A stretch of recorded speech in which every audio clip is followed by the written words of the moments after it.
Hello and welcome to car launch number 4 of the 2021 season. Today we are looking at Red Bull's RB16B, launched just now.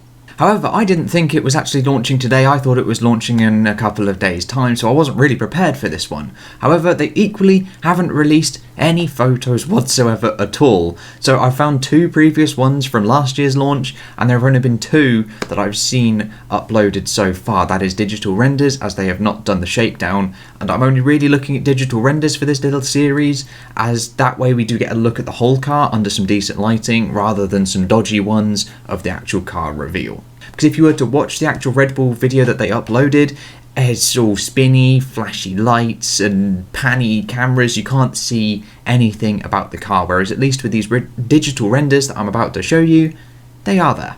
So without further ado, let us jump on into Red Bull's RB16B, and we move on into the front angle of their car, and honestly, it is exactly the same. Red Bull never ever do anything with their livery. The only thing that has changed livery-wise is that Aston Martin has gone from the rear wing and it is now replaced with Honda. So if you were expecting a big fancy livery change, or even perhaps a testing livery, that's still possible though, they could release one. It hasn't happened.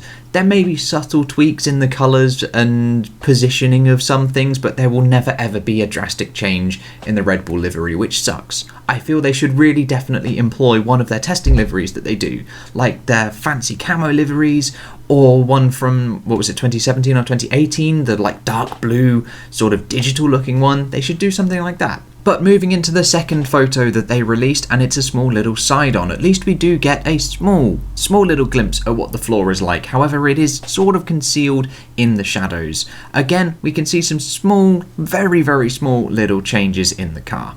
But we will now delve on into some side-by-side comparisons of 2020, the 2 launch photos, exactly the same angles that we've just seen today from these 2 photos, and the 2 photos that I've just shown you, side by side with some nice little arrows highlighting some of the details that have changed. And first up, we do have this side-on angle view comparison. We've got 2020 on the top and 2021 on the bottom, and you can see 100% that literally nothing has changed livery-wise. Aston Martin has gone from the rear wing as they are no longer a sponsor in the slightest, and that's about it. But the first thing to definitely highlight is the change in the floor. However, as I said previously, we can't really see all of the detail as there are no top-down photos like McLaren and also AlphaTauri launched, which is a little bit disappointing. But we can definitely see down here in 2021 that it has been 100% cut out like it is supposed to be. But as for all of the finicky angular changes / steps that they've included, we can't see that just yet.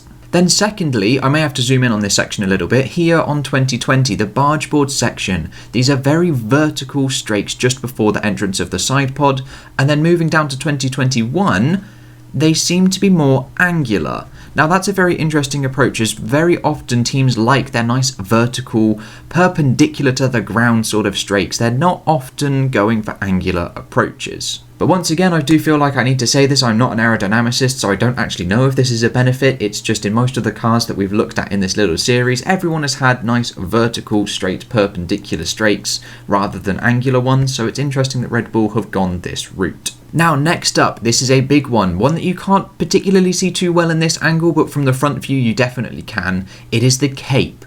The cape has changed massively. Now Red Bull have almost got an inversed one. It starts high and then works low, whereas Mercedes is much different to this, as is McLaren as well. But you can see here on 2021, it is a lot bigger, it's a lot more prominent, and we can see that much clearer in the front on camera view, which we will look at a bit later on. And then finally, we just have ever so small subtle changes to the rear wing end plates. So we can see here by the ESO there are absolutely no cutouts, there's just a small little hole. Whereas under 2021 there are a lot of different slots in this rear wing, and possibly going over the O there are actually 2 little fins on the outboard side of this rear wing. So there are just some small subtle changes from this view. We will now delve on in to the front angle view of this car. And so we've got 2020 on the left and 2021 on the right. Again, very little livery changes. They also have a very narrow nose. It seems to have possibly crept up just a little bit in 2021, but it could also be the angle of the photo as well. But first of all, we will start off with the cape. We can see here in 2020 it's nice, broad, as well with a tiny little flick, whereas 2021 it is a completely different shape. Again, we can't 100% see it too well, but it definitely looks bigger, and that flick downwards is a lot more prominent. The nose itself has stayed the same. It's still got the same little like nostril bits on the intake like the, what car did we just look at? The Alfa Romeo had as well. And the only noticeable change that I can see from these two angles here is the suspension makeup. It has drastically changed. It looks completely different to 2020, but again, I feel this is more the lighting making it look like there's more arms / more bits going on, as everything's all nice and shiny in 2021 versus 2020. And for the time being, as of, what time is it now, 11:23, that is all the little details that I have managed to find. Bear in mind the car just launched literally 23 minutes ago. These are the only 2 photos and 2 renders that have come out, other than their sort of dodgy Twitter promotion video, which you can pull nothing from. You can't see any changes whatsoever. But also, if you guys are interested in any of the official F1 merch that you see behind me, be it the Max Verstappen cap, the Suzuka track map, or anything that's inside the Drive Crate box, I'll pop a link in the top card in the corner to my Drive Crate unboxing for their January 2021 season preview crate. But that is all I've got for you today, guys. Join me in the next car reveal, which honestly I don't know who it was. I didn't think Red Bull was next, but here we are. I'll catch you in the next video.